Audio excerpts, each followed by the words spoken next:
Welcome, everyone. So I'm so excited to be back with another episode of Travel, Pray, Slay. And you all already know how I get excited about these guest interviews. And today I am so excited to, as usual, be talking about one of my favorite topics, travel. But this is a first for the podcast because we actually have a couple as my guests today. So Arielle and Paul of Real People, Real Talk podcast and platform. Why don't you introduce yourselves and tell us a little bit about you as we get into this episode? Yes, my name is Paul, and this is my lovely wife, Arielle, and we have been married over 3 years. And to boil it down, we love the Newlyweds. Lord. Yes, Yes. we still got the new car smell on us, as I like to say. Yeah. We love the Lord. We love to do ministry together. We love to Amen. have fun together. My wife, I ain't gonna steal your thunder. Tell them about yourself. Day to day, I'm a teacher, fourth grade math and science teacher. And then at night, I coach volleyball. In the evenings, I coach volleyball. So I am a fourth grade math and science teacher and a volleyball coach day to day. So Awesome. I love it. I already love this energy. This is gonna be fun. I love it. Love it. Loving the Lord and having fun. Please tell the people that you can do both. And is that a little bit what you all talk about on Real People, Real Talk? Because you have a podcast, right? Yes, that's one of the things, not only on the podcast, but as a young adult pastor, I wrote that into my job description, metaphorically, that I want to teach God's people that it's okay to love, it's more than okay to love the Lord and to have fun. All too often we grow up and maybe in stiff households and with tradition, but there's nothing about it that says you can't have fun. We got to have some holy fun, but still have fun. But the gist of the podcast, Real People, Real Talk, we talk about taking our listeners from surviving to thriving, spiritually, physically, financially, mentally, and relationally. So that's kind of like the areas that we revolve around. Specifically, though, we narrow down to relationships, mental health, and anything dealing with Christianity. Awesome. And that's one of the reasons why I wanted you all on the podcast, because I love that you focus on that thriving aspect of relationships. And that's so important. And, one of the things that I wanted you all to come on and talk about was traveling with your partner. And, everybody wants to do a baecation. Everybody wants to have that partner to travel with and enjoy experiences with. But in my own friend circles, or, there's a lot out there about people who don't travel with their partner or don't travel well, or they marry somebody who doesn't like to travel. And so how do you feel traveling together has been important in helping you all thrive in your relationship? That's a good question. I'm gonna take that first, babe. All right.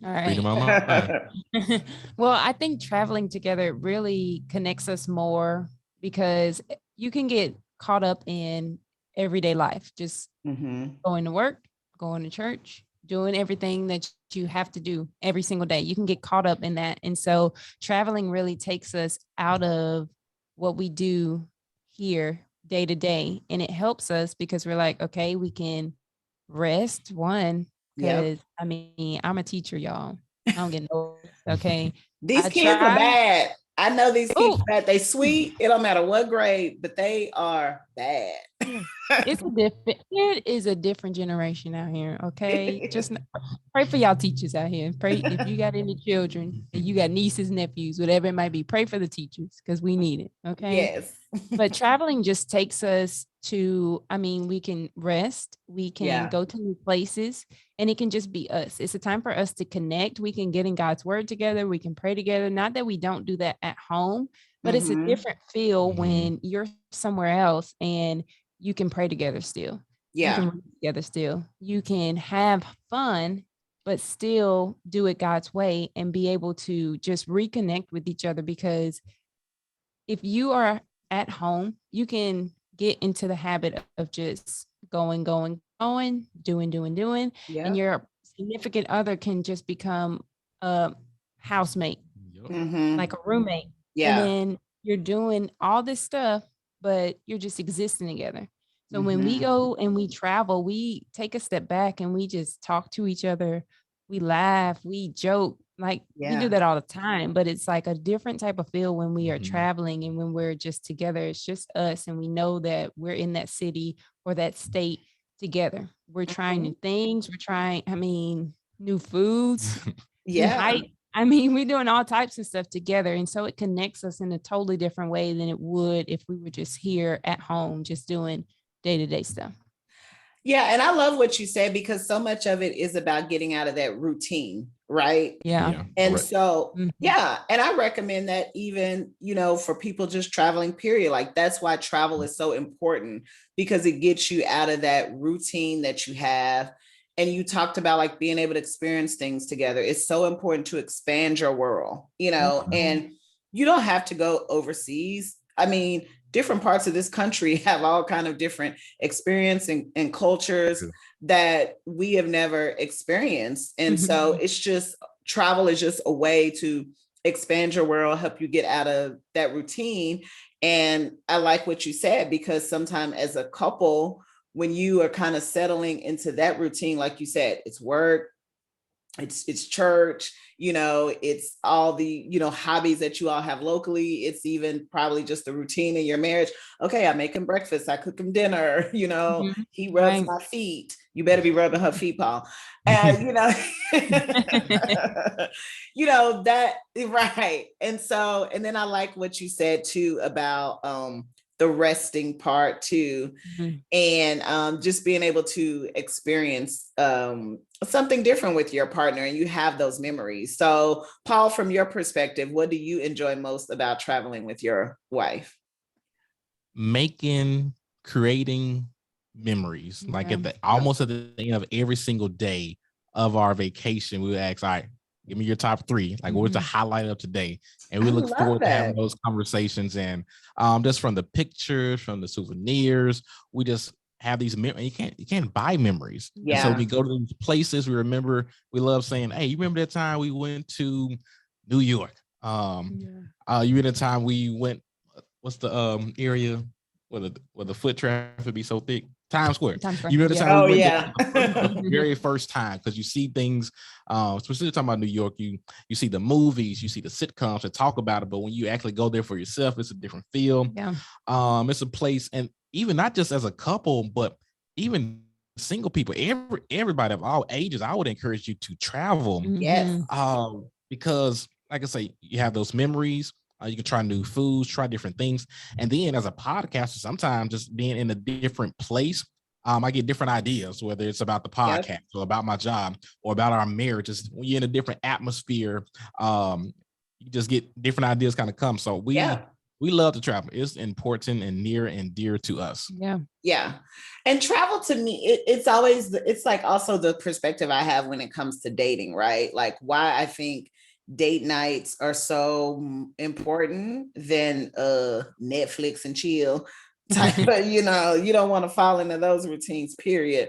Right. But it is something about like being out at a restaurant, with your significant other, and it creates sometimes not even a restaurant or just at a concert, something like outside of your normal. I have always found in dating, it creates an opportunity to like maybe have some of the tough conversations that you weren't ready to have before, or share more about yourself, or something you all see out there or whatever while you're out on your date, like it reminds you of something and it sparks conversation, right? And so Literally. travel is the same way. Like, just like it's important to continue to date your partner, it's important to travel with your partner. Now, I love something that you said at the end of every day, like, what's your top three? What's the highlights? Tell me a little bit more about that and why you think reflecting is so important, because that's a great strategy and a good tip if somebody had never thought about that before, because you're right. We may have felt like a day went one way, or it's just a way to discover something about your partner. I would think that if you were, like you said, in Times Square, maybe for you it was, oh gosh, all that foot traffic was a lot, but maybe for her it was I enjoyed that. You get to learn something about your partner, I'm assuming, right? When you do that reflecting at the end of the day. Yeah, I love the habit and the art of reflecting. Not just in travel, but in life in general, because sometimes we will move too fast and we just go across all these many blessings that God has blessed us with. Yes. And so we love having that conversation at the end of each day, because similar to what you said, Toya, that I may have a highlight that's different from hers, but 9 times out of 10, we have the same ones most of the time. And so just taking time to point it out, and then it builds this anticipation for the next day as we're talking about our highlights. So it just adds to a sweet ending to such a great day. Yeah. I agree. So you all talked about, it's a lot of R's coming up, right? Reflecting, rest. So let's talk about reconnection, because Arielle, I heard you mention you can like getting the word together and, you know, experience things together. But what are some specific things that you do like to do to reconnect with your partner? Because like you said, now you're out of the atmosphere. You don't have the school, you know, blowing you up. You don't have all the prayer requests, you know, coming in. The kids aren't hitting you up about needing to pull them out of a situation and need the pastor to step in. I know how that can be. I worked with young adults before as well in ministry. So while you're on a vacation, what are some ways that you reconnect? Well, one thing that we always do, no matter where we go on vacation, is we always have at least one night where we dress up and go to dinner. Love that. It doesn't matter what state, what city we're in, we're going to dress up and we're going to go to dinner.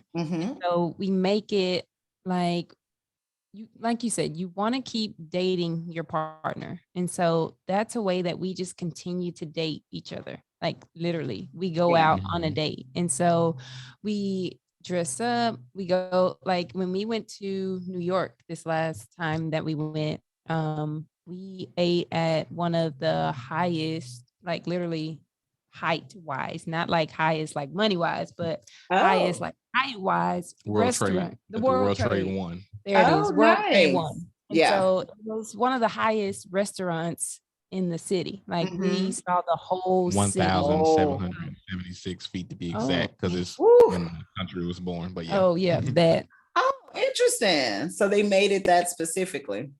They made that specifically. And so that's a neat experience. Right. And it really was a neat experience because one, I'm afraid of heights. Okay. I'm tall. I was just about to say, you can't be afraid of heights doing that. And here you are doing it. Afraid of heights. So proud of her. I'm afraid of heights. And I'm tall. And so I always had a fear of falling. I don't know why. I just do. But and so when we went up there, it was just like a new experience for me because I was able to get outside of my comfort zone. I was able to, one, trust my husband that he knew where we was going, what we was doing, and he knew I was afraid of heights, so he's not going to put me in any danger. And two, we were able to just date each other and talk about those things that we just talked about. What do we love about the trip so far? Like, how was our week? If we had just got there, we always really reflect on ourselves and how have we been? How have we been reading the word? We always really talk to each other and make sure that we are still connecting with each other and still trying to make sure that we're dating each other every single day. And so that's one thing that we do. We also try new things. And so new type of food. Yes. Yeah. He's a big adventurous new type of food type of person. Me, you know, I stick to my basic every day. I can eat the same things. Chicken tenders and fries. Chicken tenders. If I don't know what to eat on the menu, I'm gonna get some chicken tenders. I stick to my basics because I want to make sure I enjoy the experience. And so if I get something new, I'm always like, ooh, I don't know about that. But especially you out of town, you're like, you don't want no situation happening. Exactly. And so he's always the one trying different foods and different stuff like that. But occasionally I'll be like, okay, yeah, I might try that. And so I'll try it every now and again. But so we try new things. We always are going new places. And so one time we went to Yellowstone National Park.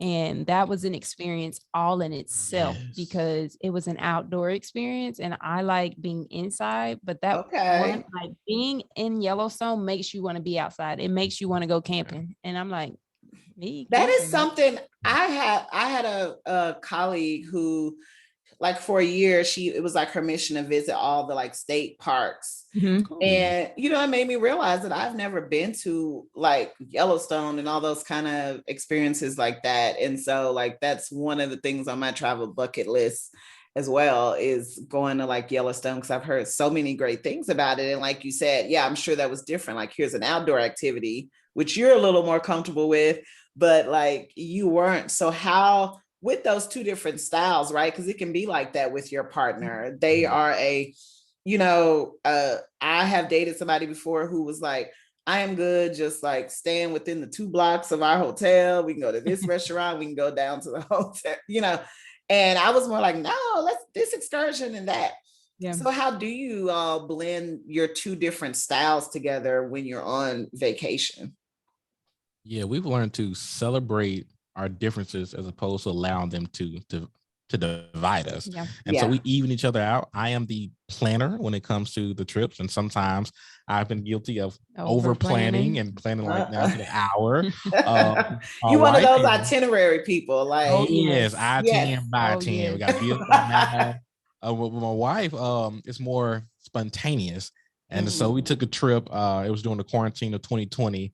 It was a same trip, went to Yellowstone, and we did like a Midwest trip, went to the Dakotas, Mount Rushmore, Wyoming. And so make a long story short, that was the most spontaneous trip that we've ever done, because it was so spontaneous. And I wouldn't necessarily recommend this, but as we was driving from one place to the next state, I was calling and getting like the hotel. Yeah. So I got totally out of my comfort zone. That's real spontaneous. Very. And I mean, he is an over planner, because I remember our first trip that we went on, he planned it down like to the time. So 9 a.m. we were doing this. 10 a.m. I used to be like that. 11 a.m. we were doing this. I was like, when am I supposed to sleep? Yeah. And that's the thing, she loves to sleep. Exactly. Because on one hand, I'm like, I don't know when the next time we're going to be in this place, so let's live it up. But like, rest is still important, so we find that happy balance. We're gonna do all that we can, but at the same time, hey, let's build in some days where we know we're gonna sleep in this day, or we know that we're gonna take a nap this day. And so one thing that I've learned as being a planner is to be more flexible and allow for spontaneity, because you never know what type of surprise God want to have for you. That you go visit. That's true. And I think I keep him on his toes, because he was such a strict planner, like time by time, that I'm like, oh wow, like, oh look over there, that looks cool, let's stop over there and see that. And so it's like, great adventures. At first it was like, babe, we got to stick to the schedule. Like we got to be somewhere by 11. But now it's like, okay, let's go. And we stop, and we like, one time I think it was the same trip that we were on Yellowstone, and it was like this big outdoor old-timey mall that had a whole bunch of different stores and stuff, and they had these big billboards just going down the highway. And I was like, man, babe, we need to stop. And he was like, okay. And I was like, what? Okay, let's stop there. You're getting there. You are getting there, Paul. I am a recovering over planner. I mean, I remember like typing out my itinerary just like you, times, literally writing down what I was going to wear on that day. Like, and for me, it started shifting when I started traveling more with friends, of course, like girls trips and things like that, because anytime you bring another person into the picture, then it's going to change. So I recently did a podcast about solo travel, and the number one benefit of solo travel is that you're not on anyone else's schedule, right? And so when I used to kind of maybe travel with like one friend, I was like, well, here's what we have planned. But when I started traveling like multiple people on a trip, you realize like, okay, I can't hold everybody to this standard. And I love what you said, is that I started realizing that, okay, if I overschedule, I'm not leaving opportunity for the spontaneous moments. Or, I mean, I researched so hard that I was like, oh, I know everything possible to do in San Francisco. Ain't gonna be no spontaneous surprise. But then I would get there and it's like, oh, some event is in town, or and if you've overscheduled everything, you don't have time for that. And so I think that is important. Like when you're traveling with a partner, I think people will start to see that, and then people actually have to be open to that, because you do have to allow. So I'm sure there's probably a little bit of planning you still do. I know for me, I tend to kind of like think about, okay, a couple of things that I want to do and make reservations or schedule that. And then I'm like, hey, as long as we get to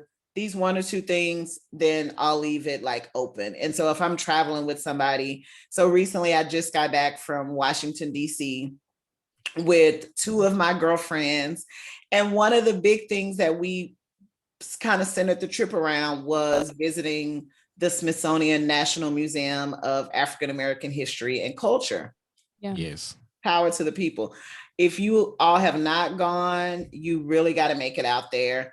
And so that was super important to me, right? It was, this is the time we have to be there. This is like the process. You have to like schedule the tickets 30 days out, you know, so I was like, hey, as long as we're there at 2:00, if y'all want to grab brunch. And so I kind of left that open or whatever. And then there was like one particular restaurant that I wanted to go. So I've learned to be more flexible as well. You know, anytime you're traveling with someone else, you know, having a few things kind of locked in stone are helpful to guide the trip, because you don't want to be that person that just wakes up every day and like, okay, it's whatever. I don't know how people travel like that, but you know, I'm always gonna have at least one or two things scheduled. Yeah. So that's good that you all have found a way to blend that style. So now we've talked a lot about the do's, right? You said you get dressed up, you go out somewhere, you make sure you go on a date, you make sure you can discover something new and make a memory together. You have a plan and itinerary. You know, kind of learn to like respect each other's styles. Let's talk about the things that can go wrong because these are vacation do's and don'ts. So based on your experiences, what are kind of some don'ts, or what are some things that people have to be prepared for that may not go right? Yeah. Okay.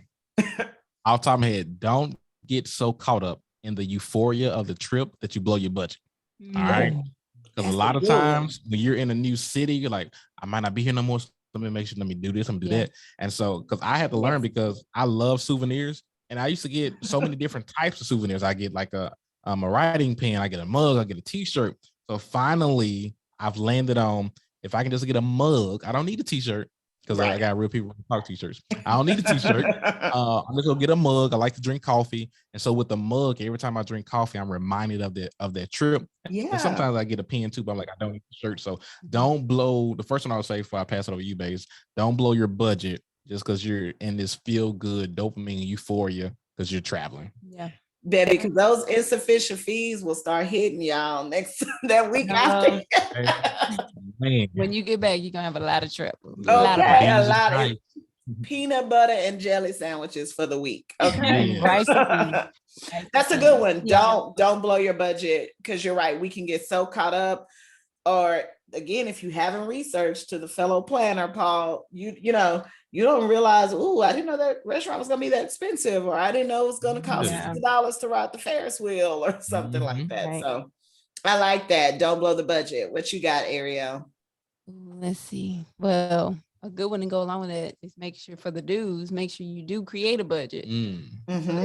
Don't blow that budget, right? Yes. But I think another don't is like, don't get caught up in all of the bad stuff that can happen. And so you want to enjoy your vacation. You want to go there. You want to rest. You want to recuperate and stuff, but don't get caught up in the small things. And so there were a lot of times that we traveled together and we were going long distances in a car. Okay. We were taking road trips across the country in a car. And so if we would have got caught up in all of the small things that was going on, and maybe somebody woke up because somebody else hit a fox.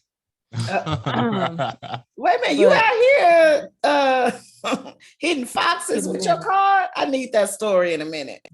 Okay. We'll tell it. But just because, you know, those small things happen. And of course, if you're traveling for long periods of time with anybody else, you might get on that person's nerves every once in a while. That's just natural. That's just natural to get on somebody's nerves just a little bit. Okay. Yeah. So don't on get vacation is one Oh, quick go, thing. go, My go. bad. On vacation, it's the worst time to hold a grudge. Oh, yeah. I'm like, so resolve hold it. conflict as soon as you can. Yeah. So you As you're right, because those next few days will be miserable if you Exactly. don't. For no reason. For no reason at all. Only because you wanted to hold a grudge. So that's another good one. Don't hold a grudge, but don't get caught up in the small stuff either, because you can let the small stuff turn into big stuff that'll come back while you're at home. And then it continues to grow and fester, because that's all the devil want to do, is to get up inside your relationships, your marriages, especially when you're living for Christ and you're living for God. The devil want to mess all it up. So if you out here saying it's okay to have fun with God in your life, he's gonna try to mess that up. He's gonna manipulate that. Yeah. He's gonna manipulate it any way that he can. And so those little small things, brush them off. Yeah. Brush them off. It's not that big of a deal, and another good thing, make sure that you not out here causing any havoc for no obvious reason. Okay. Exactly. Don't go on your vacation and go crazy and forget your morals and your vows and your values. I'm gonna add that in there. Yeah, that's good. That reminds me of like another don't leave God out. Like just because you're on vacation having fun, don't leave God out. So what it look like for us when we do our road trips, we'll read scripture to one another as we take turns driving. Yeah. So we'll make sure that we have some prayer time, because I would always pray, all right, Lord, we need you to protect us, give us favor, let's find us the best for less and things like this. So don't leave God out, even on vacation. Yeah. Yeah. No, I think that's so key. And it reminds me of recently, the trip I was on in DC. And like I said, it was a girls trip, but I know I gotta, my regular thing I normally do is like play gospel music in the morning when I'm like showering and stuff, reading my, Bible and through the YouVersion app. And it's so common when you again, routine, right? You step out of your routine, you travel. But it was a reminder to myself. I'm like, wait a minute, I'm on a trip, but that doesn't stop, my daily living practices, especially when it comes to my relationship with God. Right. And so I was in the shower and I was blasting Maverick City music. They're one of my favorite artists. So when I came in, my girlfriend's like, you taking us to church today? And I was just like, that's right, because they're Christians too. Because it was like, I had to remind myself that, don't stop the good things, and like you say, don't stop focusing on God. And I think that's great. So many people go on vacations and have experiences that they regret because they thought what happened in Vegas was going to stay in Vegas, if you will. So that's good. Don't blow the budget. Don't forget, your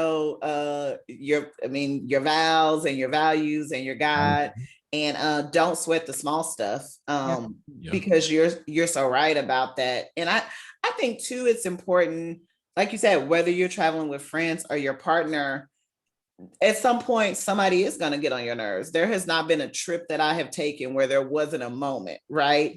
But the mature side of that, allowed us to kind of just move past it, right? And sometimes you just have to like deal with that beforehand, right? So I went to Paris a couple of years back, and it was for 10 days. And I told my friend beforehand, I said, hey, I love to travel. I love to travel in groups. I'm an extrovert. I said, but I always reach a point to where I want alone time. Yeah. I was like, I don't know when I'm going to reach it. I said, it's usually about 3 or 4 days. I said, I'm just giving you the heads up. And I reached it around like day 5. And I remember it was a day we had been out, tourists all day, and we were going to dinner. And I was like, I'm just going to stay back, and write in my journal. And she was like, oh, it's your day, right? And I was like, yep. So she wasn't offended, right? Because there's definitely been people I've traveled with that if I get a little quiet, or if I'm like, oh, I'm gonna go downstairs, I'm gonna go work out, then they're like, are you mad? Are you? No, I just need that. And so it's important to communicate your needs. So I would add that, don't be afraid to, communicate about how you travel, like, and what a person may, deal with. And if you already know your partner, you kind of are going to know that about them, and you'll respect it, just like my friend did. She was like, enjoy your alone time. you know. And so I think that's so important. So those were some great, any other don't tips or tell me about this Fox story. Okay.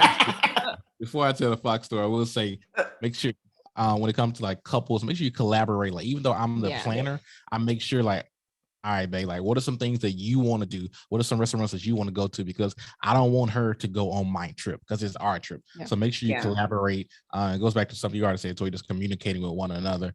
Yeah. So 3 years ago, we was driving from Houston, Texas to Las Vegas. Why did we do a road trip? It don't matter. We did a road trip. So that's a long road trip. That is a long road trip. It's a very long road trip. So our first stop was Phoenix, Arizona. Yeah. Okay. I remember we left as soon as my wife got off work, and so I think she drove first because I know I was gonna drive through the night. Make a long story short, we're in this rental. We're in, I think it was in Texas or Arizona, but anyway, you see these signs where it says a dust storm may occur, and I'm like, what, a dust storm? Anyway, that's not the point of the story. So I'm driving, my wife is asleep. I hear a clunk. And my wife wakes up and she was like, what was that? I was like, it's nothing, probably just like a little rabbit or something. No, it wasn't a rabbit. We get to Phoenix and we check into our hotel. We stay the night, and then the next morning we get back out and we notice, like, man, it stinks. Like, why does it stink? So we're like, okay. Then we go to another spot in Phoenix. Think like the Hole in the Rock place that we went. It's a cool photo op. And even at that spot, it stunk. And we're like, man. So here we are. We're thinking just driving around. We think the city of Phoenix stinks. It's like Phoenix, and it stank. Right. We thought it was a city, but lo and behold, when we got back to our car, we see like flies and I look in there, and the fox or coyote, one of them was. It was a male fox. It was a male fox. He was in the grill. Yeah. Are you serious? Listen, it was on a Sunday. He was still there. He was dead though. He was dead. So oh my God. We started Googling animal removal, and it was Sunday, so a lot of places was closed. And then we found one guy. Want to take it from here? Yeah. Okay. Oh my God. Wait a minute. I'm just trying to. I know we give you a lot at one time. So when you hit it, it seemed like it went up under the grill in the front of the car. I thought I just hit like a rabbit or something. Yeah. I just remember hitting something gray and small, but maybe at the speed, I didn't realize it was a whole fox out here. So I thought I hit it and left it there, but it came with us. Right. And he was stuck in the grill. I hit him just out, not intentionally, but hit him just right where he was stuck in the grill. It was one of those. I think the car was a Toyota. And so it was one of those grills that kind of like did this. And so in the front, when it broke in such a way that the fox went in there, but then the grill went back as if it wasn't broken. Closed him up in there. Closed him in there. That's what, okay. So that's why we didn't know, because you couldn't tell that there was any damage to the car. When we took it back to the rental place, the rental people didn't know. Like they were like, we don't see anything wrong. Like we told them, we was upfront about it, but they was like, we don't see anything wrong. So I was like, all right, let's go. Because it broke in such a way, and the fox's body broke in such a way that the fox died on impact, but it like snapped in half, went in the grill, then the grill went back. It was like one of those freak accidents. And so we were driving around. It was like, man, like Phoenix really stinks. I mean, it's terrible out here. Like I don't want to come back. It's so bad. And then you got a whole dead animal.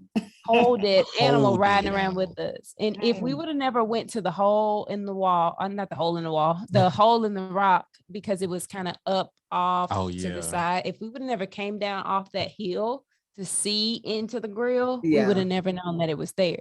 But the fact that we came down and saw it, I was like, hey, like you see that? That's an animal in there. So at first we thought it was still alive, because we were like, how did it get in there? Like, did it crawl in there? What is going on?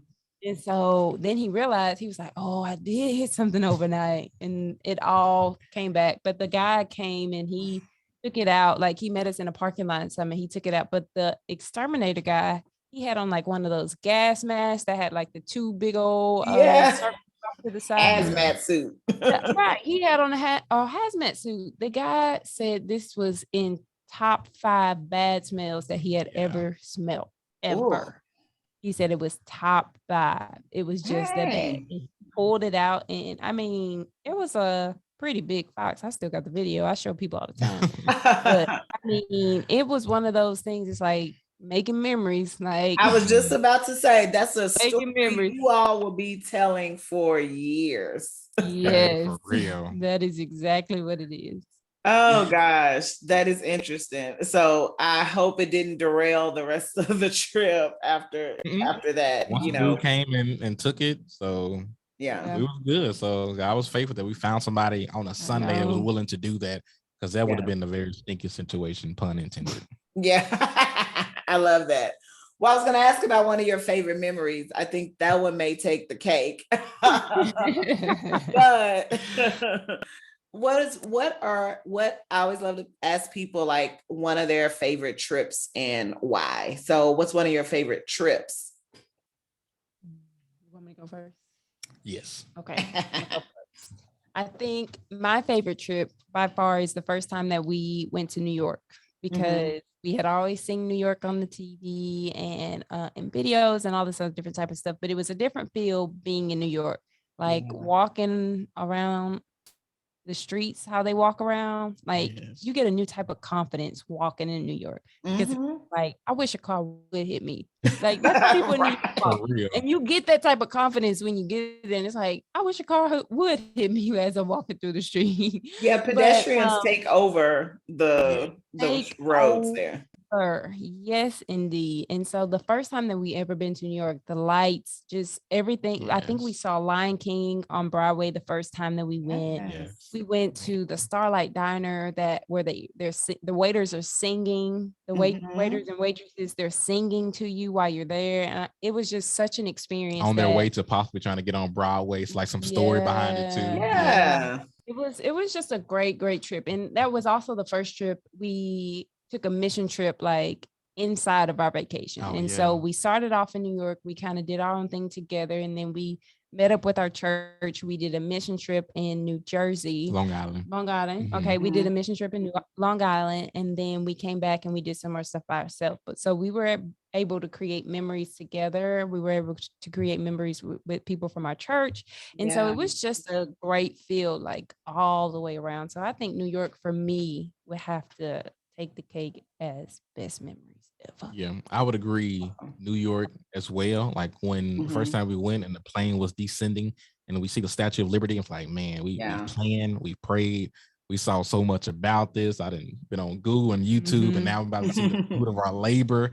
And like she already said, just walk, because we're from the South, so we use cars for everything. So to figure out public transportation. So that was like an adventure figuring that out, and in the metro cars and like watching your feet so you don't get rat. It's just so many different things. Catch the train, the doors closing. Yeah, or sometimes we miss the subway, and I think about jumping the turnstile. I'm like, that's not the smart thing, so we'll just wait. With a pizza in your hand. I guess long story short, New York City. But a very close second would be Washington, D.C.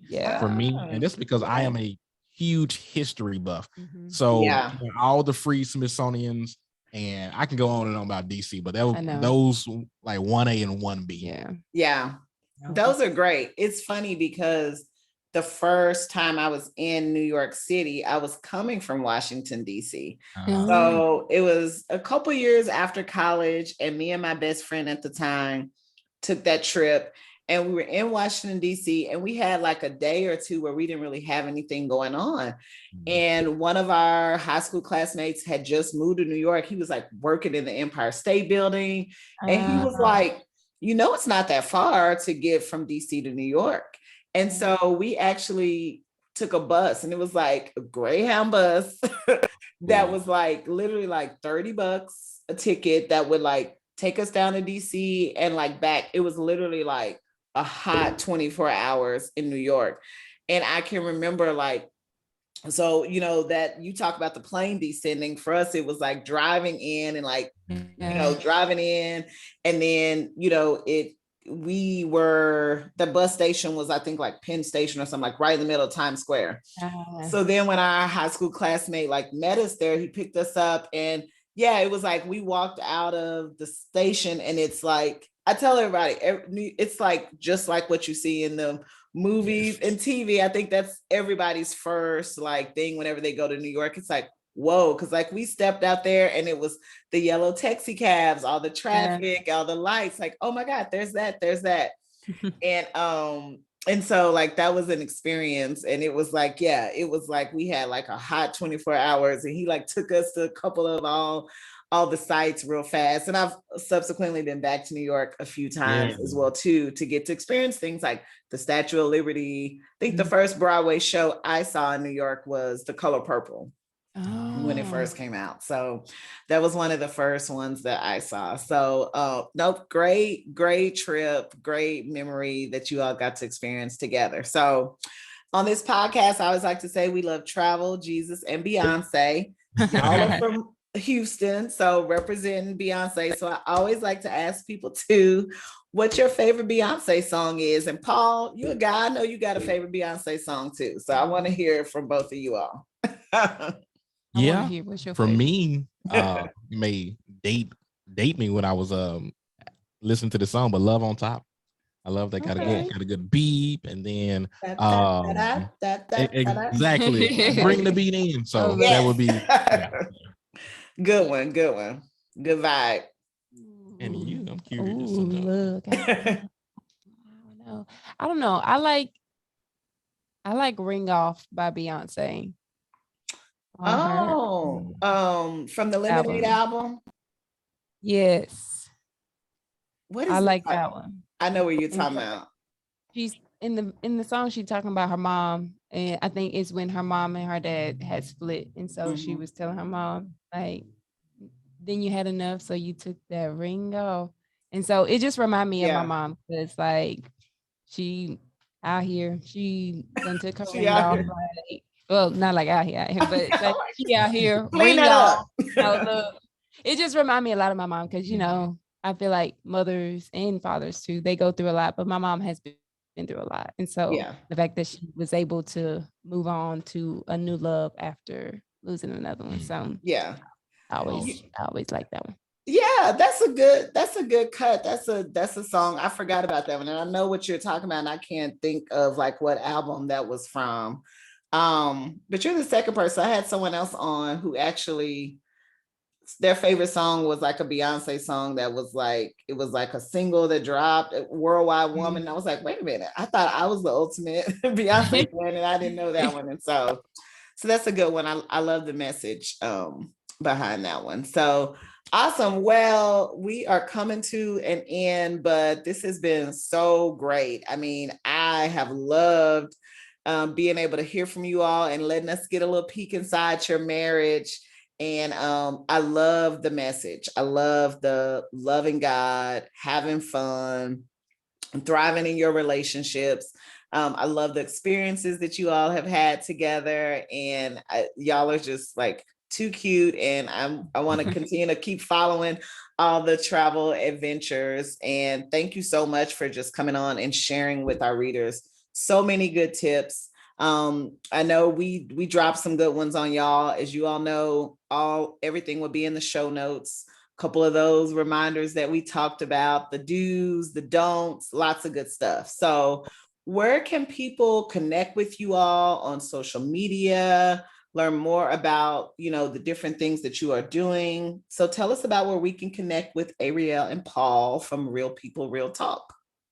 Yeah, primarily it would be through our podcast, and it's Real People, Real Talk. So wherever you listen to podcasts, you can find Real People, Real Talk there.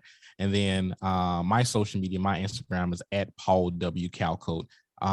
That's where you can find us, and that's where I post different videos of me and my wife doing different things, whether it's traveling, whether it's talking about the Lord. And so those are the two places you can connect with us. Awesome. And follow him, because I really don't post that much. So. Right. We will follow him. And so Paul, spell out your name and your Instagram handle for folks to find it again. Yes, most definitely. At Paul W. Calcote, and it's PaulW WCALCOTE. And last thing I want to give a huge shout out to Toya. Thank you so much for having us on your podcast. Travel, pray, slay. I want to do all of that. Right. Have fun, pray, Right. travel. So shout out to you. Yes. Yeah. I tell people it's the blend of all the things I'm about: traveling, praying. Faith is important to me. You know, I slay. So shout out to that's the Beyonce shout out. Exactly.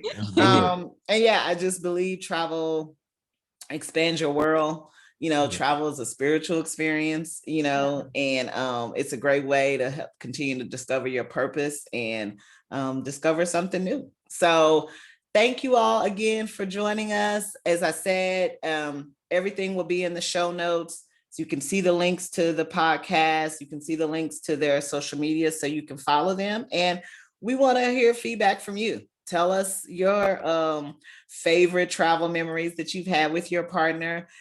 Be sure to follow them to keep up with everything. And until the next time, we will see you on the next episode.